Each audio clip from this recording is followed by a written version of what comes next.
1984-85 तक पहुँचते हैं ਜਿਹੜਾ ਉਹ ਪਾਕਿਸਤਾਨ ਇਸ ਕੈਪੇਬਲ ਹੋ ਗਿਆ ਸੀ।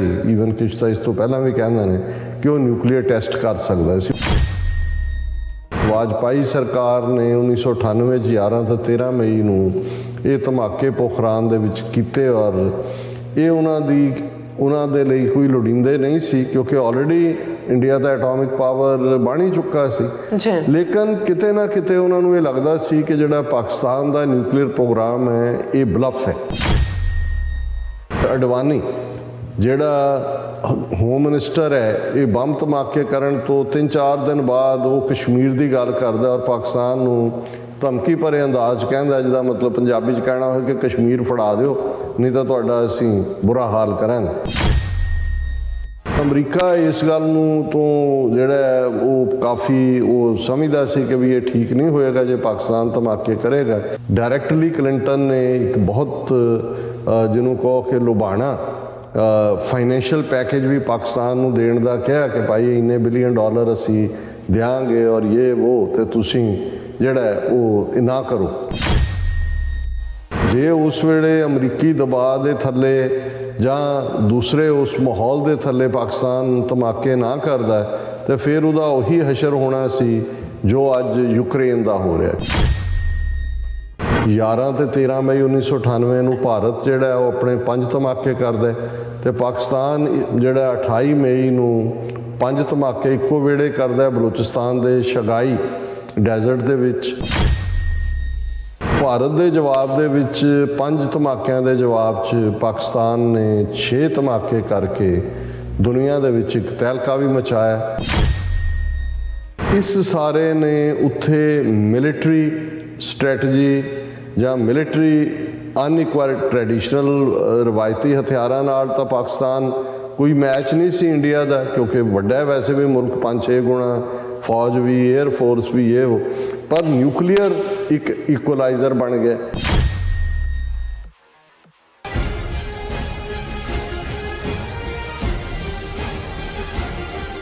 TV84 ਦੇ ਸਾਰੇ ਦਰਸ਼ਕਾਂ ਤੇ ਸਰੋਤਿਆਂ ਨੂੰ ਜੀ ਆਇਆਂ ਕਹਿੰਦੀਆਂ ਪ੍ਰੋਗਰਾਮ ਸੱਚੋ ਸੱਚ ਵਿੱਚ ਜਿਹੜੇ ਇਸ ਪ੍ਰੋਗਰਾਮ ਨਾਲ ਦੇਸ਼ਾਂ ਵਿਦੇਸ਼ਾਂ ਤੋਂ ਜੁੜ ਚੁੱਕੇ ਨੇ। ਖਾਲਸਾ ਨਾ ਫਿਰ ਸੈਂਟਰ ਦੇ ਸੰਚਾਲਕ ਫਰਮ ਸਿੰਘ ਨਿਊਜ਼ ਜਾਣਿੰਗ ਤਰ੍ਹਾਂ ਸਟੂਡੀਓ 'ਚ ਮੇਰੇ ਨਾਲ ਸ਼ਾਮਿਲ ਨੇ। ਉਹਨਾਂ ਨਾਲ ਗੱਲਬਾਤ ਕਰਕੇ ਅੱਜ ਦੇ ਇਸ਼ੂਜ਼ ਉੱਪਰ ਉਹਨਾਂ ਤੋਂ ਉਹਨਾਂ ਦਾ ਤਬਸਰਾ ਜਾਣਦੇ ਹਾਂ। ਜੀ ਡਾਕਟਰ ਸਾਹਿਬ, ਵਾਹਿਗੁਰੂ ਜੀ ਕਾ ਖਾਲਸਾ, ਵਾਹਿਗੁਰੂ ਜੀ ਕੀ ਫਤਿਹ। ਹਾਂਜੀ ਨੀਲਮ ਕੌਰ ਜੀ, ਤੁਹਾਨੂੰ ਵੀ ਤੇ ਦੁਨੀਆ ਭਰ 'ਚ ਬੈਠੇ ਸਾਡੇ ਬਹੁਤ ਹੀ ਪਿਆਰੇ ਸੋਹਣੇ ਸਿਆਣੇ TV84 ਦੇ ਵਿਊਅਰਸ ਨੂੰ ਵੀ ਵਾਹਿਗੁਰੂ ਜੀ ਕਾ ਖਾਲਸਾ, ਵਾਹਿਗੁਰੂ ਜੀ ਕੀ ਫਤਿਹ ਤੇ ਸਾਡੇ ਬਹੁਤ ਹੀ ਪਿਆਰੇ ਮੁਸਲਮਾਨ ਭੈਣਾਂ ਭਰਾਵਾਂ ਨੂੰ अस्सलाम जी डॉक्टर साहब जी एनु प्रोग्राम सचो सच विच बहुत शुक्रिया जी डॉक्टर साहब आज 27 मई 2022 12 जेठ नानक शाही संमत 554 ਦਾ ਦਿਨ ਹੈ ਤੇ ਡਾਕਟਰ ਸਾਹਿਬ ਪ੍ਰੋਗਰਾਮ ਸ਼ੁਰੂ ਕਰਨ ਤੋਂ ਪਹਿਲਾਂ ਅਸੀਂ ਦਰਸ਼ਕਾਂ ਤੇ ਸਰੋਤਿਆਂ ਨੂੰ ਹਮੇਸ਼ਾ ਤਰ੍ਹਾਂ ਦੱਸਿਓ ਵਿਊਅਰਸ ਜੇ ਤੁਸੀਂ ਹੱਕ ਸੱਚ ਇਨਸਾਫ ਤੇ ਪੈਰਾ ਦਿੰਦਾ ਇੱਕੋ ਇੱਕ ਚੈਨਲ TV84 ਨੂੰ ਦੇਖਣਾ ਚਾਹੁੰਦੇ ਹੋ ਤਾਂ ਤੁਸੀਂ ਦੇਖ ਸਕਦੇ ਹੋ ਸਪੈਕਟਰਮ ਕੇਬਲ, ਆਰਸੀਐਨ ਕੇਬਲ, ਬਲਫਲਕਨ ਕੈਨੇਡਾ, roku, ਜਾਦੂ ਬਾਕਸ, ਸ਼ਾਵਾ, ਫੇਸਬੁੱਕ TV84 ਦੀ ਐਪ ਰਾਹੀਂ online streaming and IP box ਤੇ ਤੁਸੀਂ TV84 ਨੂੰ ਦੇਖ ਸਕਦੇ ਹੋ। ਵਿਊਅਰਸ ਜੇ ਤੁਸੀਂ TV84 ਨਾਲ ਪ੍ਰੋਗਰਾਮ ਸੱਚੋ ਸੱਚ ਨਾਲ ਫੇਸਬੁੱਕ ਰਾਹੀਂ ਜੁੜੇ ਤਾਂ ਇਸ ਨੂੰ ਅੱਤ ਲਾਈਕ ਕਰੋ ਤੇ ਸ਼ੇਅਰ ਕਰੋ ਅਤੇ ਨਾਲ ਹੀ YouTube ਤੇ ਸਬਸਕ੍ਰਾਈਬ ਵੀ ਕਰੋ। ਇਹ ਵੀ ਦੱਸ ਦਿਓ ਕਿ ਤੁਸੀਂ TV84 ਦੀ ਐਪ ਨੂੰ ਐਂਡਰੋਇਡ ਐਂਡ ਐਪ ਸਟੋਰ ਤੇ ਡਾਊਨਲੋਡ ਕਰਕੇ ਜੋ TV84 ਦੀ ਲਾਈਵ ਸਟ੍ਰੀਮ ਇਸ ਨੂੰ ਤੁਸੀਂ 24 ਆਵਰਸ ਦੇਖ ਸਕਦੇ ਹੋ। ਅੱਜ ਦੀ ਸਪਾਂਸਰਸ਼ਿਪ ਦੇ ਹਵਾਲੇ ਨਾਲ ਗੱਲਬਾਤ ਕਰਾਂਗੇ ਕਿ ਅੱਜ ਦਾ ਪ੍ਰੋਗਰਾਮ ਸੱਚੋ ਸੱਚ ਨਿਊਯਾਰਕ ਤੋਂ ਭੈਣ ਗੁਲਜੀਤ ਸਿੰਘ ਬੈਂਸ ਅਤੇ ਮਾਤਾ ਕੁਲਵੰਤ ਕੌਰ ਬੈਂਸ ਜੀ ਵੱਲੋਂ ਸਪਾਂਸਰ ਕੀਤਾ ਗਿਆ ਹੈ ਔਰ ਇਹਨਾਂ TV84 ਦੀ ਸਮੁੱਚੀ ਟੀਮ ਅਤੇ ਡਾਕਟਰ ਅਮਰਜੀਤ ਸਿੰਘ ਦੀ ਚੜ੍ਹਦੀ ਕਲਾ ਲਈ ਅਰਦਾਸ ਕੀਤੀ ਹੈ ਅਤੇ ਸਮੂਹ ਦਰਸ਼ਕਾਂ ਨੂੰ ਬੇਨਤੀ ਕੀਤੀ ਹੈ ਕਿ ਕੌਮੀ ਆਵਾਜ਼ ਬੁਲੰਦ ਕਰਨ ਵਾਲੇ ਅਦਾਰੇ TV84 ਦੀ ਵੱਧ ਤੋਂ ਵੱਧ ਮਦਦ ਕਰਨ ਔਰ ਕੀਤੀ ਜਾਵੇ ਔਰ ਵਾਹਿਗੁਰੂ ਕਿਰਪਾ ਕਰਨ ਕੌਮ ਨੂੰ ਆਪਣਾ ਘਰ ਖਾਲਸਾਨ ਬਖਸ਼ਿਸ਼ ਕਰਨ। ਸੋ ਅੱਜ ਦੀ ਸਪਾਂਸਰਸ਼ਿਪ ਲਈ ਅਸੀਂ ਭੈਣ ਗੁਲਜੀਤ ਕੌਰ ਜੀ ਅਤੇ ਮਾਤਾ ਕੁਲਵੰਤ ਕੌਰ ਜੀ ਅਤੇ ਸਮੂਹ ਬੈਂਸ ਪਰਿਵਾਰ ਦਾ ਧੰਨਵਾਦ ਕਰਦੇ ਹਾਂ। ਤੁਹਾਨੂੰ ਵੀ ਅਪੀਲ ਤੇ ਬੇਨਤੀ ਕਰਦੇ ਹਾਂ ਕਿ ਤੁਸੀਂ ਵੀ ਪ੍ਰੋਗਰਾਮ ਸੱਚੋ ਸੱਚ ਨੂੰ ਵੱਧ ਤੋਂ ਵੱਧ ਸਪਾਂਸਰ ਕਰੋ। ਸਪਾਂਸਰਸ਼ਿਪ ਲਈ ਤੁਸੀਂ ਸਾਨੂੰ ਕਾਲ ਕਰ ਸਕਦੇ ਹੋ ਸਾਡੇ ਫੋਨ ਨੰਬਰ ਤੇ 5166191984 ਤੁਸੀਂ ਸਾਨੂੰ ਈਮੇਲ ਵੀ ਕਰ ਸਕਦੇ ਹੋ info@tv84.tv ਤੇ। ਸੋ ਵਿਊਅਰਸ ਪਹਿਲੇ ਸੈਗਮੈਂਟ ਦੇ ਵਿੱਚ ਜਿਸ ਤਰ੍ਹਾਂ ਕਿ ਜਿਹੜਾ ਮਈ ਦਾ ਮਹੀਨਾ ਚੱਲ ਰਿਹਾ ਹੈ ਬੜਾ ਹੀ ਅਹਿਮੀਅਤ ਵਾਲਾ ਹੈ ਕਿਉਂਕਿ 24 ਸਾਲ ਪਹਿਲਾਂ 28 ਮਈ 1998 ਨੂੰ ਪਾਕਿਸਤਾਨ ਨੇ 6 ਨਿਊਕਲੀਅਰ ਧਮਾਕੇ ਕਰਕੇ ਦੁਨੀਆ ਦੇ ਨਿਊਕਲੀਅਰ ਕਲੱਬ ਵਿੱਚ ਸ਼ਮੂਲੀਅਤ ਕੀਤੀ ਸੀ। ਇਸ ਤੋਂ ਪਹਿਲਾਂ 11 ਤੇ 13 ਮਈ ਨੂੰ ਭਾਰਤ ਨੇ 5 ਨਿਊਕਲੀਅਰ ਧਮਾਕੇ ਕੀਤੇ ਸਨ ਔਰ ਪਾਕਿਸਤਾਨ ਦੇ ਨਿਊਕਲੀਅਰ ਪਾਵਰ ਬਣਨ ਨਾਲ ਭਾਰਤ ਤੇ ਪਾਕਿਸਤਾਨ ਵਿਚਾਲੇ ਕੀ ਜੰਗੀ ਤਬਦੀਲੀ ਹੋਈ ਅਤੇ ਇਸ ਦਾ ਸਿੱਖ ਕੌਮ ਤੇ ਕੀ ਅਸਰ ਹੋਇਆ। ਸੋ ਇਸ ਬਾਰੇ ਆਪਾਂ ਗੱਲਬਾਤ ਕਰਨ ਜਾ ਰਹੇ ਹਾਂ। ਸੋ ਅਸੀਂ ਚਾਹਾਂਗੇ ਕਿ ਤੁਸੀਂ ਇਸੇ ਤਰ੍ਹਾਂ ਬਣੇ ਰਹਿਣਾ। ਦੇਖਣ ਸੁਣਨ ਲਈ ਤੁਹਾਡਾ ਸਭ ਦਾ ਬਹੁਤ ਬਹੁਤ ਸ਼ੁਕਰੀਆ ਜੀ। ਡਾਕਟਰ ਸਾਹਿਬ ਕੀ ਕਹਿਣਾ ਚਾਹੋਗੇ? ਦੇਖੋ, ਸਭ ਤੋਂ ਪਹਿਲਾਂ ਤਾਂ ਅਸੀਂ ਮਾਫੀ ਚਾਹੁੰਦੇ ਹਾਂ ਕਿ ਕਿਉਂਕਿ ਸਾਡੀ ਟੈਕਨੀਕਲ ਟੀਮ ਦੇ ਮੁਖੀ ਜਿਹੜੇ ਨੇ ਉਹ ਅੱਜ ਕੱਲ੍ਹ ਫਲੂ ਵਾਇਰਸ ਦੇ ਨਾਲ ਲੜ ਰਹੇ ਨੇ। ਅੱਛਾ। ਤੇ ਇਹੀ ਕਾਰਨ ਹੈ ਕਿ ਸਾਡੇ ਜੂਨੀਅਰ ਮੈਂਬਰਸ ਉਹਨਾਂ ਦੀ ਹੈਂਡਲ ਕਰਨਾ ਵੀ ਔਖਾ ਹੈ ਔਰ ਪਿਛਲੇ 2 ਦਿਨ ਤਾਂ ਠੀਕ ਰਿਹਾ, ਅੱਜ ਥੋੜਾ ਜਿਹੜਾ ਅਸੀਂ ਡਿਲੇ ਕਰ ਰਹੇ ਹਾਂ ਜੀ। ਅੱਜ ਦੇ ਪ੍ਰੋਗਰਾਮ ਨੂੰ ਸਪਾਂਸਰ ਜਿਸ ਪਰਿਵਾਰ ਨੇ ਕੀਤਾ ਹੈ ਉਹ ਸਾਡਾ ਨਾ ਸਿਰਫ ਖੈਰ ਖੁਆਹ ਹੈ, ਉਹਨਾਂ ਦੇ ਲਈ ਜਿੰਨੇ ਵੀ ਲਫ਼ਜ਼ ਮੈਂ ਕਹਿ ਸਕਾਂ ਥੋੜੇ ਨੇ। ਅੱਛਾ। ਮਾਤਾ ਕੁਲਵੰਤ ਕੌਰ ਬੈਂਸ ਜਿਹੜੇ ਆਪ ਇੱਕ ਜਿੱਥੇ ਬਹੁਤ ਪੰਥ ਦਰਦੀ ਨੇ ਉੱਥੇ ਬਹੁਤ ਟੈਲੈਂਟਡ ਆਰਟਿਸਟ, ਉਹਨਾਂ ਦੇ ਹੱਥ ਦੀਆਂ ਬਣੀਆਂ ਪੇਂਟਿੰਗਸ ਜਿਹੜੀਆਂ ਨੇ ਉਹ ਜਿਹੜੀਆਂ ਨੇ ਮਿਊਜ਼ੀਅਮਸ ਦੇ ਵਿੱਚ ਲੱਗਣ ਵਾਲੀਆਂ ਹੁੰਦੀਆਂ ਨੇ, ਉਹਨਾਂ ਨੇ ਸਾਨੂੰ ਵੀ ਭੇਟ ਕੀਤੀਆਂ ਹੋਈਆਂ। ਔਰ ਜਿਸ ਪਿਆਰ ਔਰ ਮੁਹੱਬਤ ਨਾਲ ਉਹ TV 84 ਦੇ ਨਾਲ ਜੁੜੇ ਹੋਏ ਨੇ, ਮੈਂ ਸਮਝਦਾ ਵੀ ਸਾਡਾ ਉਹ ਬਹੁਤ ਕੀਮਤੀ ਸਰਮਾਇਆ ਨੇ। ਔਰ ਜਦੋਂ ਤੱਕ ਮਾਵਾਂ ਦਾ ਸਾਡੇ ਸਿਰ ਤੇ ਹੱਥ ਹੈ, ਉਹਨਾਂ ਦੀਆਂ ਅਰਦਾਸਾਂ, ਔਰ ਮੈਨੂੰ ਇੱਕ ਰੂਹਾਨੀ ਆਗੂ ਦੇ ਲਫ਼ਜ਼ ਯਾਦ ਨੇ ਜਦੋਂ ਉਸ ਦੀ ਮਾਤਾ ਚੜ੍ਹਾਈ ਕਰ ਜਾਂਦੇ ਨੇ ਤੇ ਉਹ ਬਹੁਤ ਰੋਂਦੇ ਨੇ ਕਿ ਭਾਈ ਹੁਣ ਮੇਰੇ ਗੁਨਾਹ ਦੇ ਲਈ ਕੌਣ ਰੱਬ ਤੋਂ ਮਾਫੀ ਮੰਗੇਗਾ, ਕਿ ਮੈਂ ਜੋ ਕੁਛ ਵੀ ਕਰਦਾ ਸੀ ਮੇਰੀ ਮਾਂ ਜਿਹੜੀ ਹੈ ਮੇਰੇ ਗੁਨਾਹ ਬਖਸ਼ਾ ਲੈਂਦੀ ਸੀ। ਸੋ ਮੈਂ ਸਮਝਦਾ ਬੇਸ਼ੱਕ ਸਾਡਾ ਹਰ ਜਿਹੜਾ ਵਿਊਅਰ ਹੈ ਸਾਡੇ ਲਈ ਕੀਮਤੀ ਹੈ, ਸਾਡਾ ਹਰ ਐਡਮਾਇਰਰ ਅਸੀਂ ਉਸ ਦੇ ਲਈ ਸ਼ੁਕਰਗੁਜ਼ਾਰ ਹੁੰਦੇ ਹਾਂ। ਪਰ ਜਦੋਂ ਸਾਡੀਆਂ ਮਾਤਾਵਾਂ ਜਿਨ੍ਹਾਂ ਨੇ ਪਿਛਲਾ ਪੀਰੀਅਡ ਵੀ ਦੇਖਿਆ ਹੈ, ਆਪਣੀ ਸਟਰਗਲ ਚੋਂ ਗੁਜ਼ਰੀਆਂ, ਸਿੱਖੀ ਸਦਕ ਵਿਸ਼ਵਾਸ ਹੈ, ਉਸ ਦੇ ਉੱਤੇ ਜਿਨ੍ਹਾਂ ਦੀ ਸਾਰੀ ਸ਼ਖਸੀਅਤ ਹੈ, ਉਹਨਾਂ ਨੂੰ ਲੱਗਦਾ ਹੈ ਕਿ TV 84 ਪੰਥ ਲਈ ਕੁਝ ਕਰ ਰਿਹਾ ਔਰ ਸਾਡੇ ਲਈ ਅਸੀਸ ਦਿੰਦੀਆਂ ਨੇ ਸਾਨੂੰ, ਤਾਂ ਸਾਨੂੰ ਲੱਗਦਾ ਵੀ ਸਾਡਾ ਸਭ ਤੋਂ ਕੀਮਤੀ ਸਰਮਾਇਆ ਇਹੀ ਹੈ। ਔਰ ਇਹ ਸਮੁੱਚਾ ਬੈਂਸ ਪਰਿਵਾਰ ਜਿਹੜੀ ਕਿ ਇੱਕ ਪੂਰਾ ਵਕੀਲ ਪਰਿਵਾਰ ਹੈ, ਇਹਨਾਂ ਦੀ ਬੇਟੀ ਗੁਲਜੀਤ ਕੌਰ ਔਰ TJ ਜਿਨ੍ਹਾਂ ਨੂੰ ਅਸੀਂ ਪਿਆਰ ਨਾਲ ਕਹਿੰਦੇ ਹਾਂ, ਇਹਨਾਂ ਦੇ ਬੇਟੇ ਇਹ ਔਰ ਇਹਨਾਂ ਦੇ ਹਸਬੈਂਡ ਵੀ ਖੁਦ ਵਕੀਲ ਸਨ। ਔਰ ਅੱਗੋਂ ਜਦੋਂ ਅਸੀਂ ਤੇਜ ਕਿਰਨ ਕੌਰ ਬੱਚੀ ਜਿਸ ਨੇ ਨਾ ਸਿਰਫ ਦਸਤਾਰਧਾਰੀ ਹੋ ਕੇ ਆਪਣੀ ਥਾਂ ਬਣਾਈ ਹੈ, ਇਸ ਵੇਲੇ ਕਾਂਗਰਸਮੈਨ ਜਿਹੜੇ ਸਵਾਤੀ ਦੇ ਆਫਿਸ 'ਚ ਉਹ ਜਿਹੜੇ ਨੇ ਲੈਜਿਸਲੇਚਰ ਉਹਨਾਂ ਦਾ ਇੱਕ ਵਿੰਗ ਹੁੰਦਾ ਹੈ, ਉਸ ਦੇ ਐਡਵਾਈਜ਼ਰ ਨੇ, ਯੂਨਾਈਟਿਡ ਸਿੱਖਸ ਦੇ ਨਾਲ ਵੀ ਕੰਮ ਕਰਦੇ ਨੇ। ਔਰ ਜਿੰਨਾ ਫੇਥ, ਔਰ ਉਹਨਾਂ ਨੇ ਖੁਦ ਵੀ ਅੱਗੋਂ ਜਿਹੜਾ ਸਪਿਰਿਚੁਅਲ ਥਾਟ ਤੇ ਬੇਸਡ ਕਿਤਾਬ ਵੀ ਲਿਖੀ ਹੈ। ਔਰ ਮੈਂ ਜਦੋਂ ਵੀ ਇਸ ਬੱਚੀ ਨੂੰ ਮਿਲਦਾ ਮੈਂ ਸਮਝਦਾ ਵੀ ਜਿਨ੍ਹਾਂ ਪਰਿਵਾਰਾਂ 'ਚ ਜਿਵੇਂ ਮਾਤਾ ਜੀ ਕੁਲਵੰਤ ਕੌਰ ਬੈਂਸ ਦੀ ਲੈਗੇਸੀ ਹੈ, ਇਹ ਅੱਗੋਂ ਉਹ ਝੰਡਾ ਬਰਦਾਰ ਨੇ ਪੰਥ ਦੀ ਚੜ੍ਹਦੀ ਕਲਾ ਦੇ ਵੀ ਔਰ ਰੂਹਾਨੀ ਫੇਥ ਵੀ।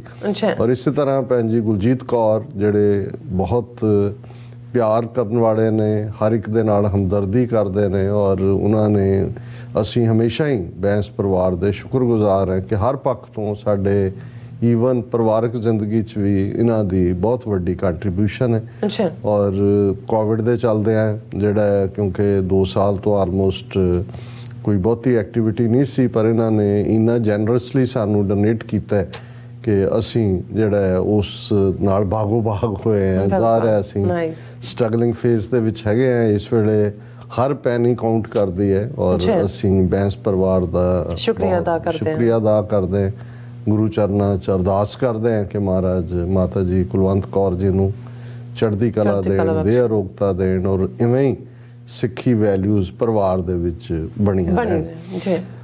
ਮਈ ਦੇ ਦਿਨ ਬੇਸ਼ੱਕ 27 ਮਈ ਦਾ ਅੱਜ ਦਿਨ ਹੈ, ਜਵਾਹਰ ਲਾਲ ਨਹਿਰੂ 27 ਮਈ 1964 ਨੂੰ ਇਸ ਦੁਨੀਆ ਤੋਂ ਤੁਰ ਗਏ।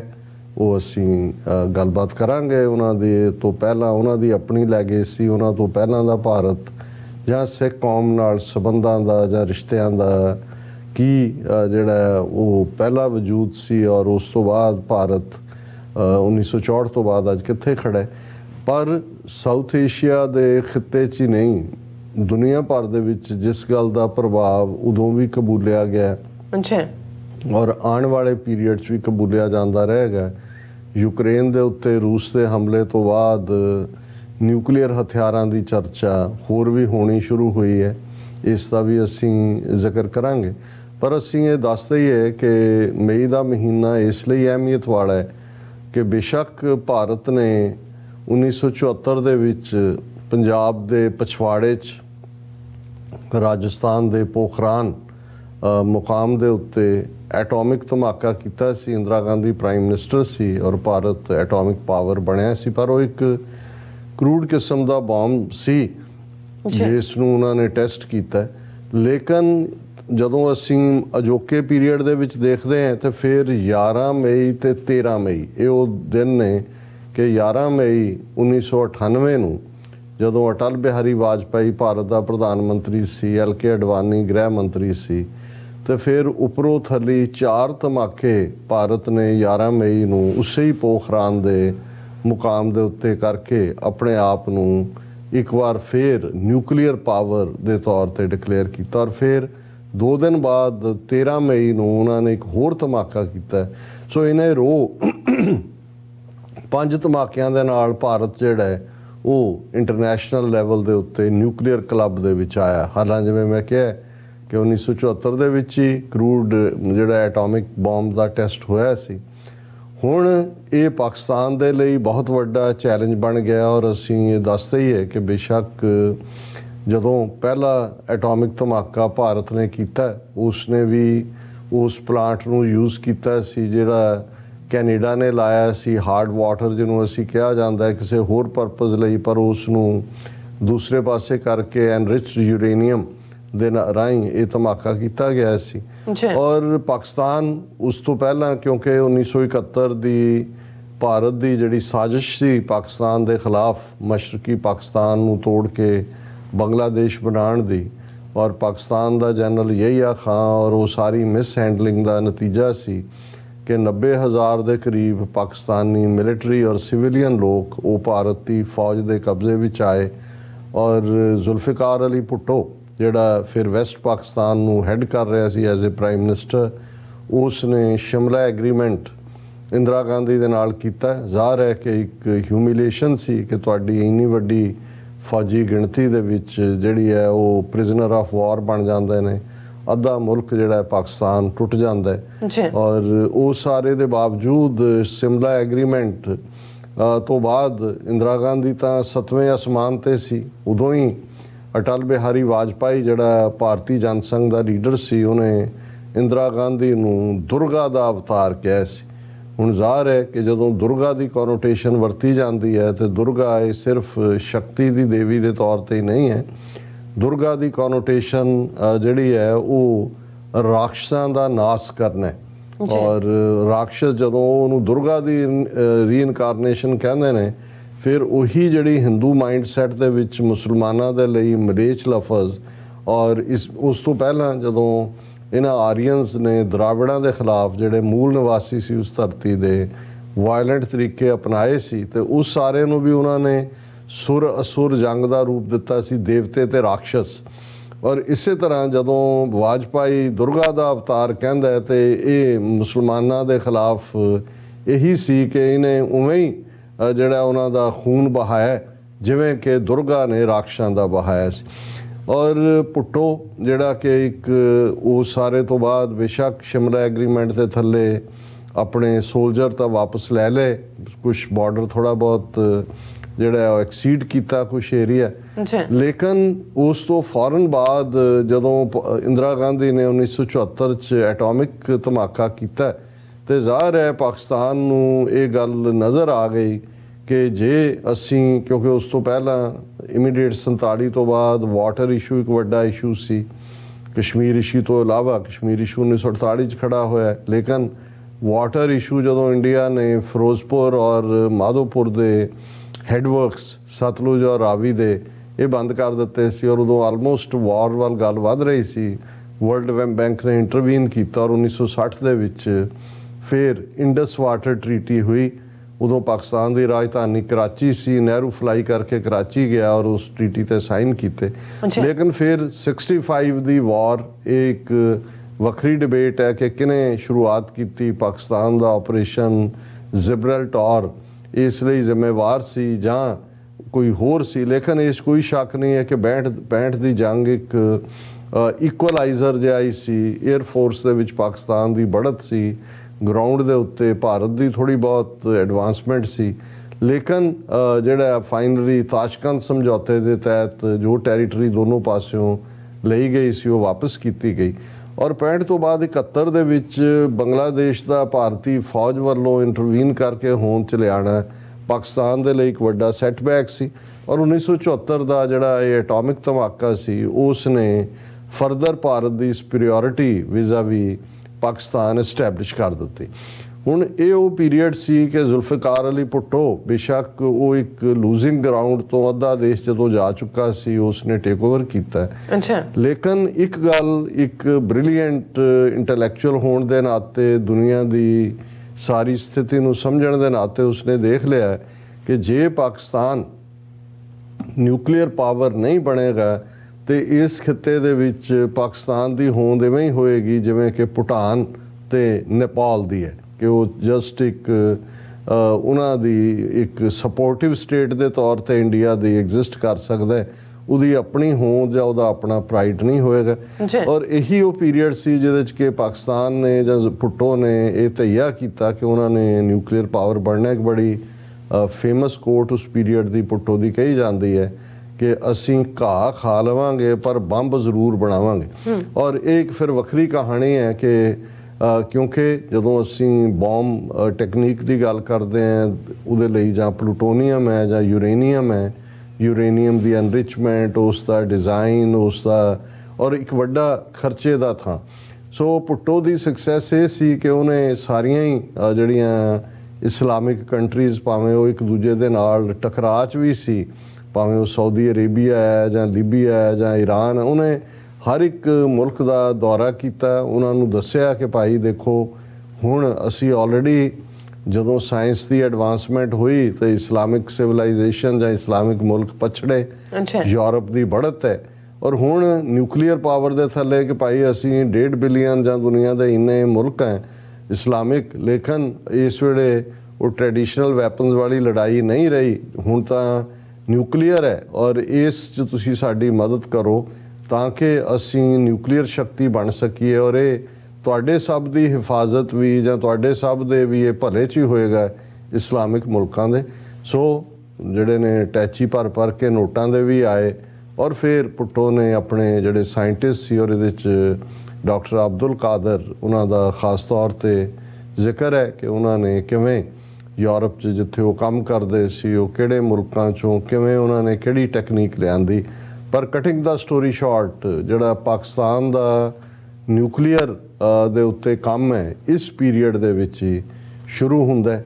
ਔਰ ਉਹ ਫਿਰ ਜਦੋਂ ਈਵਨ ਜ਼ੁਲਫਿਕਾਰ ਅਲੀ ਭੁੱਟੋ ਨੂੰ ਜ਼ਿਆਉਲ ਹੱਕ ਜਿਹੜਾ ਹੈ ਉਹ ਜੁਡੀਸ਼ੀਅਲ ਮਰਡਰ ਜਿਸ ਨੂੰ ਕਿਹਾ ਜਾਂਦਾ ਉਹਦੇ ਤਹਿਤ ਜੇਲ੍ਹ 'ਚ ਵੀ ਡੱਕ ਦਿੰਦਾ ਹੈ ਤੇ ਜ਼ਿਆਉਲ ਹੱਕ ਟੇਕ ਓਵਰ ਕਰਦਾ ਹੈ। ਔਰ ਇਹ ਉਹੀ ਪੀਰੀਅਡ ਹੈ ਜਦੋਂ ਕਿ ਸੋਵੀਅਤ ਯੂਨੀਅਨ 1979 ਦੇ ਵਿੱਚ ਅਟੈਕ ਕਰਦਾ ਹੈ ਅਫਗਾਨਿਸਤਾਨ 'ਤੇ ਔਰ ਜ਼ਿਆਉਲ ਹੱਕ ਦਾ ਪੀਰੀਅਡ ਉਹਦੇ ਤੋਂ ਲੈ ਕੇ ਆਲਮੋਸਟ 1988 ਤੱਕ ਚੱਲਦਾ ਹੈ। ਅਮਰੀਕਨ ਦਬਾਅ ਦੇ ਬਾਵਜੂਦ, ਕਿਉਂਕਿ ਫਿਰ ਇੱਕ ਅਮਰੀਕਾ ਦੀ ਵੀ ਮਜਬੂਰੀ ਬਣ ਗਈ ਕਿਉਂਕਿ ਅਮਰੀਕਾ ਸੋਵੀਅਤ ਯੂਨੀਅਨ ਦੇ ਖਿਲਾਫ ਜੰਗ 'ਚ ਮੁਜਾਹਿਦੀਨ ਦਾ ਕਾਨਸੈਪਟ ਦੇ ਕੇ ਪਾਕਿਸਤਾਨ ਦੇ ਨਾਲ ਭਾਗੀਦਾਰੀ ਕਰਦਾ। ਸੋ ਪ੍ਰੈਸ਼ਰ ਤਾਂ ਪਾਕਿਸਤਾਨ 'ਤੇ ਰਿਹਾ ਕਿ ਇਹ ਕੰਮ ਮਤ ਕਰੋ, ਲੇਕਿਨ ਇਹ ਕ੍ਰੈਡਿਟ ਜ਼ਿਆਉਲ ਹੱਕ ਨੂੰ ਵੀ ਜਾਂਦਾ ਹੈ ਕਿ ਉਸ ਦੇ ਦੌਰ 'ਚ ਵੀ ਉਸ ਦੇ ਉੱਤੇ ਕੰਮ ਜਾਰੀ ਰਿਹਾ। ਔਰ ਇੱਕ ਇਹ ਜਿਹੜੀ ਜਿਸ ਨੂੰ ਹਾਈਪੋਥਸਿਸ ਕਹਿ ਲਓ ਜਾਂ ਥੀਸਿਸ ਕਹਿ ਲਓ, ਇਹ ਵੀ ਹੈ ਕਿ 1984-85 ਤੱਕ ਪਹੁੰਚਦੇ ਆ ਜਿਹੜਾ ਉਹ ਪਾਕਿਸਤਾਨ ਇਸ ਕੈਪੇਬਲ ਹੋ ਗਿਆ ਸੀ, ਈਵਨ ਕੁਛ ਤਾਂ ਇਸ ਤੋਂ ਪਹਿਲਾਂ ਵੀ ਕਹਿੰਦੇ ਨੇ ਕਿ ਉਹ ਨਿਊਕਲੀਅਰ ਟੈਸਟ ਕਰ ਸਕਦਾ ਸੀ। ਪਰ ਹਰ ਚੀਜ਼ ਦੀ ਟਾਈਮਿੰਗ ਹੁੰਦੀ ਹੈ। ਪਾਕਿਸਤਾਨ ਇਹ ਵੀ ਸਮਝਦਾ ਸੀ ਕਿ ਭਾਈ ਨਿਊਕਲੀਅਰ ਟੈਸਟ ਕਰਨ ਤੋਂ ਬਾਅਦ ਸੈਂਕਸ਼ਨਸ ਲੱਗਣਗੀਆਂ, ਅਸੀਂ ਉਹਨੂੰ ਫੇਸ ਨਹੀਂ ਕਰ ਪਾਵਾਂਗੇ। ਔਰ ਇਹ ਮੈਂ ਸਮਝਦਾ ਹਾਂ ਵੀ ਜਦੋਂ ਵਾਜਪਾਈ ਸਰਕਾਰ ਨੇ 1998 'ਚ 11 ਤੋਂ 13 ਮਈ ਨੂੰ ਇਹ ਧਮਾਕੇ ਪੋਖਰਾਨ ਦੇ ਵਿੱਚ ਕੀਤੇ ਔਰ ਇਹ ਉਹਨਾਂ ਦੇ ਲਈ ਕੋਈ ਲੋੜੀਂਦੇ ਨਹੀਂ ਸੀ ਕਿਉਂਕਿ ਆਲਰੇਡੀ ਇੰਡੀਆ ਦਾ ਐਟੋਮਿਕ ਪਾਵਰ ਬਣ ਹੀ ਚੁੱਕਾ ਸੀ। ਲੇਕਿਨ ਕਿਤੇ ਨਾ ਕਿਤੇ ਉਹਨਾਂ ਨੂੰ ਇਹ ਲੱਗਦਾ ਸੀ ਕਿ ਜਿਹੜਾ ਪਾਕਿਸਤਾਨ ਦਾ ਨਿਊਕਲੀਅਰ ਪ੍ਰੋਗਰਾਮ ਹੈ ਇਹ ਬਲਫ ਹੈ, and we should call off that bluff. ਜੀ ਉੱਥੇ ਉਹਨਾਂ ਦੀ ਇੰਟੈਲੀਜੈਂਸ ਫੇਲਿਅਰ ਵੀ ਹੋਈ, ਔਰ ਦੂਸਰੇ ਪਾਸੇ ਜ਼ਾਹਰ ਹੈ ਕਿ ਵਾਜਪਾਈ ਭਾਵੇਂ ਉਹਨੂੰ ਇੱਕ ਹਿੰਦੂਤਵਾ ਦਾ ਮੋਡਰੇਟ ਫੇਸ ਦੇ ਤੌਰ ਤੇ ਪ੍ਰੈਜ਼ੈਂਟ ਕੀਤਾ ਜਾਂਦਾ ਹੈ, ਪਰ ਉਹ ਇਹ ਵੀ ਦੱਸਣਾ ਚਾਹੁੰਦੇ ਸੀ ਕਿ ਜੀ ਜਿਹੜਾ ਕੰਮ ਅਸੀਂ ਕਰਕੇ ਔਰ ਅਸੀਂ ਹਿੰਦੂਤਵਾ ਨੂੰ ਅੱਗੇ ਲੈ ਕੇ ਜਾਵਾਂਗੇ। ਔਰ ਦੂਸਰਾ, ਕਿਉਂਕਿ ਤੁਸੀਂ ਇੱਕਦਮ ਬਾਅਦ ਦੇਖਦੇ ਹੋ ਕਿ ਅਡਵਾਨੀ ਜਿਹੜਾ ਹੋਮ ਮਿਨਿਸਟਰ ਹੈ, ਇਹ ਬੰਬ ਧਮਾਕੇ ਕਰਨ ਤੋਂ 3-4 ਦਿਨ ਬਾਅਦ ਉਹ ਕਸ਼ਮੀਰ ਦੀ ਗੱਲ ਕਰਦਾ ਔਰ ਪਾਕਿਸਤਾਨ ਨੂੰ ਧਮਕੀ ਭਰੇ ਅੰਦਾਜ਼ ਕਹਿੰਦਾ, ਜਿਹਦਾ ਮਤਲਬ ਪੰਜਾਬੀ 'ਚ ਕਹਿਣਾ ਹੋਵੇ ਕਿ ਕਸ਼ਮੀਰ ਫੜਾ ਦਿਓ, ਨਹੀਂ ਤਾਂ ਤੁਹਾਡਾ ਅਸੀਂ ਬੁਰਾ ਹਾਲ ਕਰਾਂਗੇ। ਅੱਛਾ। ਕਿਉਂਕਿ ਉਹਨਾਂ ਨੂੰ ਇਹ ਸੀ ਕਿ ਵੀ ਇਹ ਗੇਮ ਓਵਰ ਹੈ। ਹੁਣ ਦੂਸਰੇ ਪਾਸੇ ਅਮਰੀਕਾ ਜਾਂ ਅਮਰੀਕਨ ਇੰਟੈਲੀਜੈਂਸ ਜਿਹੜੀ ਸਮਝਦੀ ਸੀ ਕਿ ਪਾਕਿਸਤਾਨ ਕੋਲ ਕੈਪੇਬਿਲਿਟੀ ਹੈ, ਅਮਰੀਕਾ 'ਚ ਪ੍ਰੈਜ਼ੀਡੈਂਟ ਬਿਲ ਕਲਿੰਟਨ ਸਨ, ਪਾਕਿਸਤਾਨ ਦੇ ਪ੍ਰਾਈਮ ਮਿਨਿਸਟਰ ਨਵਾਜ਼ ਸ਼ਰੀਫ ਸੀ, ਔਰ ਉਸ ਵੇਲੇ ਪਾਕਿਸਤਾਨ ਦੇ ਫੌਜੀ ਜਨਰਲ ਜਹਾਂਗੀਰ ਕਰਾਮਤ, ਇਹ ਉਹਨਾਂ ਦੇ ਫੌਜੀ ਜਨਰਲ ਸੀ। ਹੁਣ ਅਮਰੀਕਾ ਇਸ ਗੱਲ ਨੂੰ ਤੋਂ ਜਿਹੜਾ ਉਹ ਕਾਫੀ ਉਹ ਸਮਝਦਾ ਸੀ ਕਿ ਵੀ ਇਹ ਠੀਕ ਨਹੀਂ ਹੋਏਗਾ ਜੇ ਪਾਕਿਸਤਾਨ ਧਮਾਕੇ ਕਰੇਗਾ। ਸੋ ਉਹਨਾਂ ਨੇ ਆਪਣਾ ਸਗੋਂ 2 ਮੈਂਬਰ ਡੈਲੀਗੇਸ਼ਨ ਵੀ ਮਿਸਟਰ ਟੈਲਬਰਟ ਔਰ ਉਹਦੀ ਕਮਾਂਡ ਵਿੱਚ ਭੇਜਿਆ। ਡਾਇਰੈਕਟਲੀ ਕਲਿੰਟਨ ਨੇ ਇੱਕ ਬਹੁਤ ਜਿਹਨੂੰ ਕਹੋ ਕਿ ਲੁਭਾਣਾ ਫਾਈਨੈਂਸ਼ੀਅਲ ਪੈਕੇਜ ਵੀ ਪਾਕਿਸਤਾਨ ਨੂੰ ਦੇਣ ਦਾ ਕਿਹਾ ਕਿ ਭਾਈ ਇੰਨੇ ਬਿਲੀਅਨ ਡਾਲਰ ਅਸੀਂ ਦਿਆਂਗੇ ਔਰ ਇਹ ਉਹ, ਤੇ ਤੁਸੀਂ ਜਿਹੜਾ ਉਹ ਨਾ ਕਰੋ ਮੰਗ। ਲੇਕਿਨ ਪਾਕਿਸਤਾਨ ਮੈਂ ਸਮਝਦਾ ਕਿ ਕੁਝ ਮੂਮੈਂਟਸ ਜਿਹੜੀਆਂ ਨੇ ਉਹ ਹਿਸਟੋਰੀਕਲ ਹੁੰਦੀਆਂ। ਜੇ ਉਸ ਵੇਲੇ ਅਮਰੀਕੀ ਦਬਾਅ ਦੇ ਥੱਲੇ ਜਾਂ ਦੂਸਰੇ ਉਸ ਮਾਹੌਲ ਦੇ ਥੱਲੇ ਪਾਕਿਸਤਾਨ ਧਮਾਕੇ ਨਾ ਕਰਦਾ ਤੇ ਫਿਰ ਉਹਦਾ ਉਹੀ ਹਸ਼ਰ ਹੋਣਾ ਸੀ ਜੋ ਅੱਜ ਯੂਕਰੇਨ ਦਾ ਹੋ ਰਿਹਾ। ਕਿਉਂਕਿ ਇਸ ਗੱਲ ਦਾ ਧਿਆਨ ਰਹੇ ਕਿ ਯੂਕਰੇਨ ਦੇ ਕੋਲ ਨਿਊਕਲੀਅਰ ਐਸੈਟ ਸੀ, ਪਰ ਜਦੋਂ ਇਹ ਸਾਰਾ ਆਪਸ ਦੇ ਵਿੱਚ ਅਮਰੀਕਾ ਔਰ ਮਿਖਾਇਲ ਗੋਰਬਾਚੋਵ ਸੋਵੀਅਤ ਯੂਨੀਅਨ ਦਾ ਔਰ ਯੂਕਰੇਨ ਇਹ ਫਰੈਂਡਲੀ, ਕਿਉਂਕਿ 15 ਉਹਦੇ ਹਿੱਸੇ ਪੀਸਫੁਲ ਤਰੀਕੇ ਨਾਲ ਹੀ ਮਿਖਾਇਲ ਗੋਰਬਾਚੋਵ ਨੇ ਕੀਤੇ, ਤੇ ਯੂਕਰੇਨ ਨੂੰ ਉਹਨਾਂ ਨੇ ਮਨਾ ਲਿਆ ਕਿ ਵੀ ਉਹ ਆਪਣਾ ਨਿਊਕਲੀਅਰ ਐਸੈਟ ਛੱਡ ਦੇਗਾ। ਅਮਰੀਕਾ ਨੇ ਵੀ ਗਰੰਟੀ ਲਈ ਕਿ ਉਹ ਉਹਨੂੰ ਇਹਦੀ ਹਿਫਾਜ਼ਤ ਕਰੇਗਾ, ਰਸ਼ੀਅਨ ਫੈਡਰੇਸ਼ਨ ਨੇ ਵੀ ਲਈ, ਔਰ ਯੂਕਰੇਨ ਨੇ ਆਪਣੇ ਨਿਊਕਲੀਅਰ ਹਥਿਆਰ ਗਿਵ ਅਪ ਕਰ ਦਿੱਤੇ। ਨਤੀਜਾ ਅੱਜ ਅਸੀਂ ਦੇਖ ਰਹੇ ਹਾਂ ਕਿ ਜੇ ਯੂਕਰੇਨ ਦੇ ਕੋਲ ਨਿਊਕਲੀਅਰ ਹਥਿਆਰ ਹੁੰਦੇ ਤੇ ਰਸ਼ੀਆ ਡੇਅਰ ਨਹੀਂ ਸੀ ਕਰ ਸਕਦਾ ਕਿ ਉਹ ਉਸ ਦੇ ਉੱਤੇ ਅਟੈਕ ਕਰਦਾ। ਇਹੀ ਕਾਰਨ ਸੀ ਕਿ ਉਸ ਪੀਰੀਅਡ ਦੇ ਵਿੱਚ ਪਾਕਿਸਤਾਨ ਦੇ ਉੱਤੇ ਥਿੰਕਿੰਗ, ਔਰ ਇਸੇ ਤਰ੍ਹਾਂ ਈਵਨ ਸਾਊਥ ਅਫਰੀਕਾ ਜਿਹੜਾ ਨਿਊਕਲੀਅਰ ਡਿਵੈਲਪ ਕਰਨਾ ਚਾਹੁੰਦਾ ਸੀ, ਪਰ ਉਹ ਅਮਰੀਕਾ ਦੇ ਔਰ ਦੂਸਰੇ ਕਿ ਜੀ ਫਾਈਨੈਂਸ਼ੀਅਲ ਇਨਸੈਂਟਿਵ ਉਹਨੇ ਛੱਡ ਦਿੱਤਾ ਸੀ ਪ੍ਰੋਗਰਾਮ।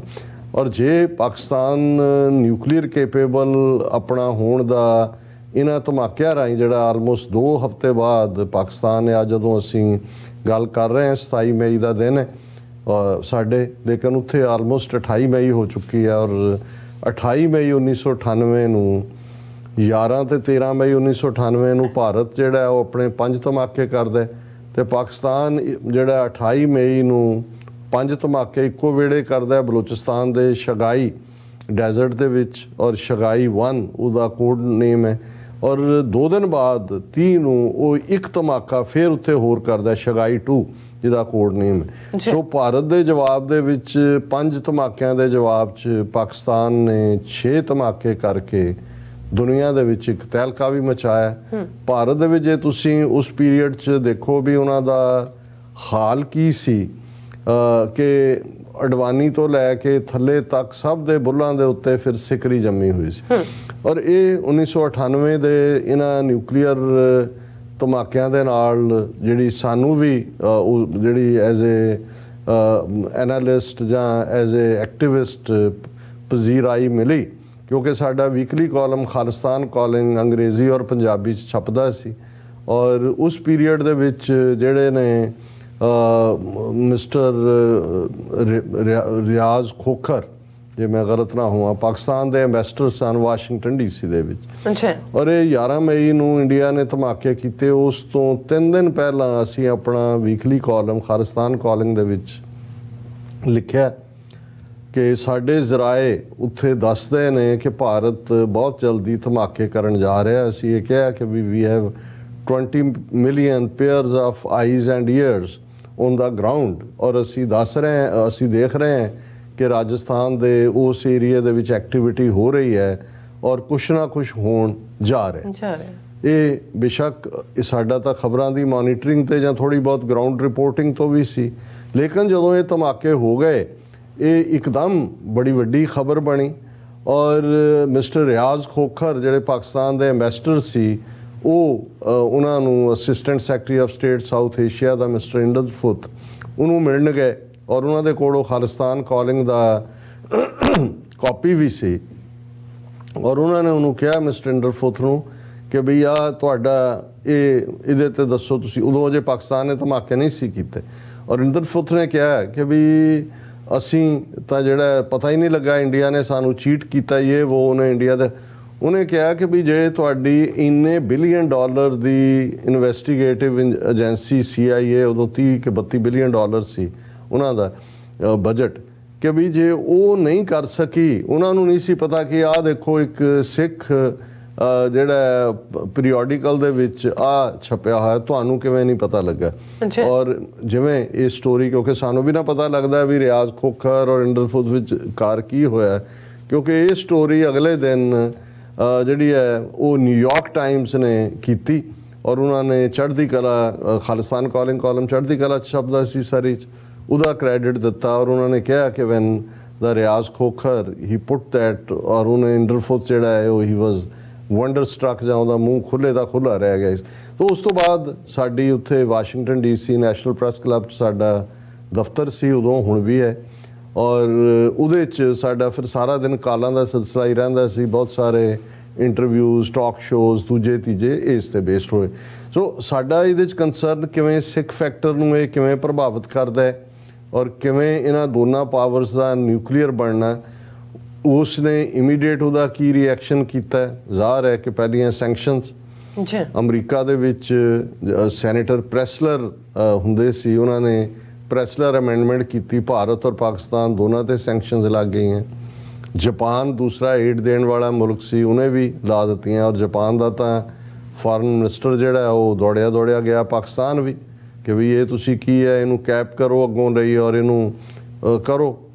ਹੁਣ ਉਸ ਸਾਰੇ ਪੀਰੀਅਡ ਦਾ ਵੀ ਉਹ ਡਾਇਲੋਗ ਗੌਹਰ ਅਯੂਬ ਖਾਨ ਦਾ ਲੜਕਾ, ਉਦੋਂ ਸ਼ਾਇਦ ਫਾਰਨ ਮਿਨਿਸਟਰ ਸੀ, ਔਰ ਇਹ ਜਿਵੇਂ ਕਿ ਡਾਇਲੋਗ ਬਾਅਦ 'ਚ ਮੀਡੀਆ 'ਚ ਆਉਂਦਾ ਹੈ, ਤੇ ਉਹਨੇ ਗੌਹਰ ਅਯੂਬ ਨੇ ਜਾਪਾਨੀ ਫਾਰਨ ਮਿਨਿਸਟਰ ਨੂੰ ਪੁੱਛਿਆ ਕਿ ਵੀ ਤੁਹਾਡੇ ਤੇ ਬੰਬ ਡਿੱਗੇ ਸੀ ਹਿਰੋਸ਼ੀਮਾ ਨਾਗਾਸਾਕੀ, ਜੋ ਕਹਿੰਦਾ ਬਿਲਕੁਲ, ਇਸੇ ਲਈ ਤਾਂ ਅਸੀਂ ਨਿਊਕਲੀਅਰ ਤਾਕਤ ਦੇ ਖਿਲਾਫ ਹੈ, ਦੈਟ ਇਜ਼ ਵਾਈ ਅਸੀਂ ਇੱਥੇ ਆਏ ਹਾਂ ਵੀ ਤੁਸੀਂ ਇਹਨੂੰ ਤਾਂ ਕੈਪ ਕਰੋ ਆਪਣੇ ਪ੍ਰੋਗਰਾਮ ਨੂੰ।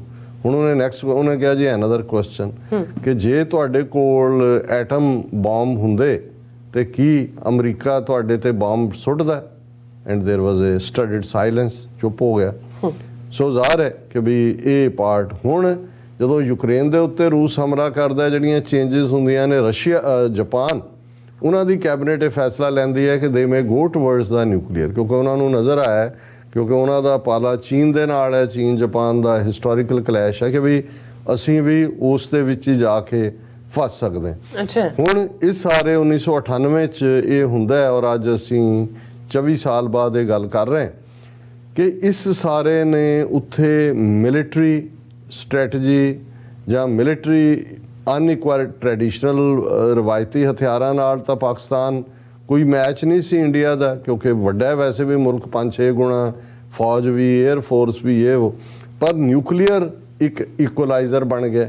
ਔਰ ਇਸ ਦਾ ਤੁਸੀਂ ਇਹ ਪ੍ਰਭਾਵ ਦੇਖੋਗੇ ਕਿ ਪਿਛਲੇ 24 ਸਾਲਾਂ 'ਚ ਬੇਸ਼ੱਕ ਇੱਕਦਮ ਬਾਅਦ 1999 ਦੇ ਵਿੱਚ ਹੀ ਕਾਰਗਿਲ ਦੀ ਜੰਗ ਹੁੰਦੀ ਹੈ, ਉਹਦੇ ਲਈ ਕੌਣ ਦੋਸ਼ੀ ਹੈ ਕੌਣ, ਇਸ ਅਸੀਂ ਡਿਬੇਟ 'ਚ ਨਹੀਂ ਜਾਵਾਂਗੇ, ਲੇਕਿਨ 65 ਜਾਂ 71 ਦੇ ਵਿੱਚ ਕੀ ਹੁੰਦਾ ਸੀ ਕਿ ਜੇ ਜੰਗ ਛੰਭ ਜੋੜੀਆਂ 'ਚ ਹੈ ਜਾਂ ਈਵਨ ਬੰਗਲਾਦੇਸ਼ ਦੇ ਹਵਾਲੇ ਨਾਲ ਉਧਰ ਹੋ ਰਿਹਾ, ਇਧਰ ਇਹ ਵੈਸਟਰਨ ਫਰੰਟ ਖੋਲ੍ਹ ਦਿੰਦੇ ਸੀ ਆਪਣਾ ਈਸਟਰਨ, ਇੰਡੀਆ ਦਾ ਜਿਹੜਾ ਹੈ ਉਹ ਇੰਡੀਆ ਦਾ ਵੈਸਟਰਨ ਹੈ, ਪਾਕਿਸਤਾਨ ਦਾ ਈਸਟਰਨ ਹੈ, ਪੰਜਾਬ ਵਾਲਾ ਪਾਸਾ, ਕਸ਼ਮੀਰ ਵਾਲਾ ਪਾਸਾ, ਕਿਉਂਕਿ ਉਹਨਾਂ ਨੂੰ ਲੱਗਦਾ ਸੀ ਕਿ ਲਾਹੌਰ ਸਾਡੀ ਜ਼ਦ 'ਚ ਹੈ ਔਰ ਇੱਧਰੋਂ ਉਹਨਾਂ ਨੂੰ ਜਿਹੜੀ ਹੈ ਉਹ ਸੁਪੀਰੀਓਰਿਟੀ ਹੈ। ਲੇਕਿਨ ਕਾਰਗਿਲ ਦੀ ਜੰਗ ਕਿੰਨਾ ਚਿਰ ਚੱਲਦੀ ਰਹੀ, ਭਾਰਤ ਦੀਆਂ ਬਹੁਤ ਜ਼ਿਆਦਾ ਕੈਜੂਅਲਟੀਜ਼ ਹੋਈਆਂ, ਲੇਕਿਨ ਭਾਰਤ ਨੇ ਵੈਸਟਰਨ ਫਰੰਟ ਵੱਲੋਂ ਅਟੈਕ ਨਹੀਂ ਕੀਤਾ, ਕਿਉਂਕਿ ਉਹਨਾਂ ਨੂੰ ਪਤਾ ਸੀ ਕਿ ਵੀ ਜੇ ਹੁਣ ਇਹ ਫੁੱਲ ਸਕੇਲ ਵਾਰ ਬਣ ਗਈ ਤਾਂ ਫਿਰ ਨਿਊਕਲੀਅਰ ਆਪਸ਼ਨ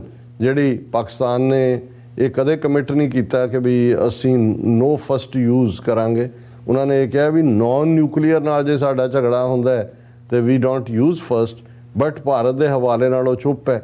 ਸੋ ਇਹਦਾ ਮਤਲਬ ਇਹ ਹੈ ਕਿ ਪਾਕਿਸਤਾਨ ਦੇ ਲਈ ਜੇ ਉਹਨੇ ਸਰਵਾਈਵ ਕਰਨਾ ਹੈ ਫਾਈਨਲੀ, ਤੇ ਉਹਦੇ ਲਈ ਨਿਊਕਲੀਅਰ ਆਪਸ਼ਨ ਤੋਂ ਬਿਨਾਂ ਹੋਰ ਕੋਈ ਆਪਸ਼ਨ ਹੀ ਨਹੀਂ ਹੈ। ਸੋ ਕਾਰਗਿਲ ਵਾਰ ਹਾਲਾਂ ਨੂੰ ਲੈ ਕੇ ਬਹੁਤ ਵਾਰੀ ਪਾਕਿਸਤਾਨੀ ਜਰਨਲਿਸਟ ਵੀ ਮੁਸ਼ਰਫ ਨੂੰ ਜਾਂ ਦੂਸਰਿਆਂ ਨੂੰ ਭੰਨਦੇ ਨੇ, ਪਰ ਮੈਂ ਇਹਨੂੰ ਆਲ ਟੂਗੈਦਰ ਡਿਫਰੈਂਟਲੀ ਦੇਖਦਾ। ਮੈਂ ਕਿਹਾ ਵੀ 1998 ਦੇ ਇਹਨਾਂ ਧਮਾਕਿਆਂ ਤੋਂ ਬਾਅਦ ਪਹਿਲਾ ਟੈਸਟ ਇਹੀ ਸੀ 1999 ਦੀ ਕਾਰਗਿਲ ਵਾਰ, ਔਰ ਭਾਰਤ ਨੇ ਡੇਅਰ ਹੀ ਨਹੀਂ ਕੀਤਾ ਕਿ ਉਸ ਫਰੰਟ ਨੂੰ ਖੋਲੇ। ਸੋ ਇਹਦਾ ਮਤਲਬ ਸੀ ਕਿ ਜਿਹੜਾ ਪਾਕਿਸਤਾਨ ਦਾ ਜਿਹਨੂੰ ਉਹ ਕਹਿੰਦੇ ਵੀ ਨਿਊਕਲੀਅਰ ਐਜ਼ ਏ ਡੈਟਰੈਂਟ ਹੈ, ਇਹ ਗੱਲ ਸਾਬਤ ਹੋਈ। ਹਾਲਾਂ ਸਿੱਖ ਕੌਮ ਦੇ ਨੁਕਤਾ ਨਿਗਾਹ ਤੋਂ, ਕਿਉਂਕਿ ਅਸੀਂ ਇਕੱਲਾ ਇਹੀ ਨਹੀਂ ਵੀ ਅਸੀਂ ਕਾਲਮ ਲਿਖਿਆ ਸੀ ਖਾਲਿਸਤਾਨ ਕਾਲਿੰਗ, ਉਸ ਤੋਂ ਬਾਅਦ ਅਸੀਂ ਡਿਬੇਟ ਵੀ ਜਿਹੜੀ ਹੈ ਇਸ ਦੇ ਉੱਤੇ ਲੌਬੀ ਵੀ ਕੀਤੀ, US ਕਾਂਗਰਸ 'ਚ ਇਸ ਦੇ ਵਿੱਚ ਡਿਬੇਟ ਕਰਾਉਣ ਦੀ ਕੋਸ਼ਿਸ਼ ਕੀਤੀ ਕਿ ਉਸ ਖਿੱਤੇ ਨੂੰ, ਕਿਉਂਕਿ ਸਾਨੂੰ ਇਹ ਸੀ ਕਿ ਹੁਣ ਇੰਡੀਆ ਔਰ ਪਾਕਿਸਤਾਨ ਦੋਨੋਂ ਨਿਊਕਲੀਅਰ ਹੋ ਗਏ ਨੇ ਔਰ ਕੋਈ ਵੀ ਜਿਹੜੀ ਫਿਊਚਰ ਦੀ ਜੰਗ ਹੈ ਉਹ ਰਵਾਇਤੀ ਹਥਿਆਰਾਂ ਨਾਲ ਨਹੀਂ ਹੋਏਗੀ, ਨਿਊਕਲੀਅਰ ਹੋਏਗੀ। ਤੇ ਸਾਡੀ ਸਿੱਖ ਸਿਵਲਾਈਜੇਸ਼ਨ, ਸਾਡੇ ਦੋਵੇਂ ਹੀ ਪੰਜਾਬ, ਇੱਧਰਲੇ ਵੀ ਉੱਧਰ ਵੀ, ਜਿੱਧਰ ਸਾਡਾ ਹੈਰੀਟੇਜ ਹੈ ਵਾਹਗਾ ਔਰ ਹੁਸੈਨੀਵਾਲਾ ਦੇ ਪਾਰ, ਔਰ ਇੱਧਰ ਵਾਹਗਾ ਤੋਂ ਦਿੱਲੀ ਤੱਕ ਵੀ ਅਲਟੀਮੇਟਲੀ ਸਾਡੀ ਤਾਂ ਮੁਕੰਮਲ ਤਬਾਹੀ ਹੋਏਗੀ। ਸੋ ਅਸੀਂ ਹਮੇਸ਼ਾ ਇਸ ਗੱਲ ਦੇ ਹਾਮੀ ਰਹੇ ਕਿ ਭਾਰਤ ਔਰ ਪਾਕਿਸਤਾਨ ਦੋਨਾਂ ਨੂੰ ਮਜਬੂਰ ਕੀਤਾ ਜਾਏ ਕਿ ਉਹ ਨੋ ਫਲਾਈ ਜ਼ੋਨ ਐਲਾਨਣ ਪੰਜਾਬ ਦੇ ਉੱਤੇ, ਔਰ 2 ਟ੍ਰੀਟੀਜ਼ ਜਿਹੜੀਆਂ ਇੰਟਰਨੈਸ਼ਨਲ ਜਿਨ੍ਹਾਂ ਨੂੰ ਵੱਡੀ ਹਮਾਇਤ ਮਿਲੀ, ਜਿਨ੍ਹਾਂ 'ਚ ਜਿਵੇਂ NPT ਨਿਊਕਲੀਅਰ ਪ੍ਰੋਲੀਫਰੇਸ਼ਨ ਟ੍ਰੀਟੀ, ਜਿਹਦੇ ਤੇ ਦੁਨੀਆ ਦੇ 190 ਮੁਲਕਾਂ ਨੇ ਸਾਈਨ ਕੀਤੇ ਹੋਏ ਨੇ ਕਿ ਇੰਡੀਆ ਔਰ ਪਾਕਿਸਤਾਨ ਨੂੰ ਕਿਹਾ ਜਾਏ ਕਿ ਉਹ ਨਿਊਕਲੀਅਰ ਪ੍ਰੋਲੀਫਰੇਸ਼ਨ ਟ੍ਰੀਟੀ ਦੇ ਉੱਤੇ ਦਸਤਖਤ ਕਰਨ। ਔਰ ਦੂਸਰੀ ਜਿਹੜੀ ਟ੍ਰੀਟੀ ਅਮਰੀਕਨ ਵਿਦਨ ਹੈ CTBT ਜਿਹਨੂੰ ਕਿਹਾ ਜਾਂਦਾ ਕੰਪਰੈਹੈਂਸਿਵ ਨਿਊਕਲੀਅਰ ਟੈਸਟ ਬੈਨ ਟ੍ਰੀਟੀ, ਕਿ ਇਹਨਾਂ ਤੇ ਵੀ ਹੁਣ ਪਾਕਿਸਤਾਨ ਦੀ ਜਿਹੜੀ ਪੋਜੀਸ਼ਨ ਹੈ ਇਸ ਮੁੱਦੇ ਤੇ ਉਹ ਹਾਇਰ ਮੋਰਲ ਗਰਾਊਂਡ ਵਾਲੀ ਰਹੀ ਹੈ। ਪਾਕਿਸਤਾਨ ਦਾ ਹਮੇਸ਼ਾ ਇਹ ਕਹਿਣਾ ਹੈ ਕਿ ਜੇ ਭਾਰਤ ਸਾਈਨ ਕਰਦਾ ਹੈ NPT ਤੇ ਔਰ CTBT ਦਾ ਮਤਲਬ ਹੈ ਵੀ ਅੱਗੋਂ ਕੋਈ ਧਮਾਕੇ ਨਾ ਕਰਨਾ ਜਾਂ ਅੱਗੋਂ ਰਿਫਾਈਨ ਨਾ ਕਰਨਾ ਨਿਊਕਲੀਅਰ ਪ੍ਰੋਗਰਾਮ, ਉਹਨਾਂ ਕਿਹਾ ਜੇ ਭਾਰਤ ਕਰਦਾ ਹੈ ਤੇ ਅਸੀਂ ਵੀ ਉਸ ਦੇ ਉੱਤੇ ਦਸਤਖਤ ਕਰ ਦਿਆਂਗੇ। ਲੇਕਿਨ ਭਾਰਤ ਨੇ ਕਦੇ ਨਹੀਂ ਕੀਤੇ, ਇਸ ਲਈ ਪਾਕਿਸਤਾਨ ਵੀ ਜਿਹੜਾ ਉਹ ਇਨਕਾਰੀ ਹੈ। ਹੁਣ ਇਸ ਸਭ ਦਾ ਇਹੀ ਨਹੀਂ ਕਿ 1998 'ਚ ਧਮਾਕੇ ਹੋਏ ਔਰ ਇਹ ਸਾਰਾ ਪਾਰਟ ਹੋ ਗਿਆ। ਪਾਕਿਸਤਾਨ ਦੇ ਲਈ ਤਾਂ ਇੱਕ ਬੂਨ ਬਣਿਆ ਕਿ ਪਾਕਿਸਤਾਨ ਦੀ ਜਿਹੜੀ ਹੈ ਸਲਾਮਤੀ ਹੈ ਇਸ ਦੇ ਨਾਲ, ਕਿਉਂਕਿ ਭਾਰਤ ਤੇ ਡੇਅਰ ਹੀ ਨਹੀਂ ਕਰ, ਹਾਲਾਂ ਇਹਨਾਂ ਨੇ ਸੋ ਕਾਲਡ ਸਰਜੀਕਲ ਸਟ੍ਰਾਈਕਸ ਪੋਖਰਾਨ ਦੇ ਹਵਾਲੇ ਨਾਲ, ਜਾਂ ਹੁਣ ਜੇ ਭਾਰਤ ਬੈਕ ਬੈਂਡ ਕਰਕੇ ਮਾਫੀਆਂ ਮੰਗ ਰਿਹਾ ਸੀ ਕੁਝ ਮਹੀਨੇ ਪਹਿਲਾਂ, ਜਿਵੇਂ ਇਹਨਾਂ ਦੀ ਇੱਕ ਬ੍ਰਹਮੋ ਮਿਸਲ ਜਿਹਦਾ ਐਕਸੀਡੈਂਟਲ ਫਾਇਰ ਹੋਈ ਔਰ ਪਾਕਿਸਤਾਨ ਦੇ ਅੰਦਰ ਜਾ ਕੇ 140 ਕਿਲੋਮੀਟਰ ਡਿੱਗੀ, ਹਾਲਾਂ ਉਹਦਾ ਕੋਈ ਨੁਕਸਾਨ ਨਹੀਂ ਹੋਇਆ।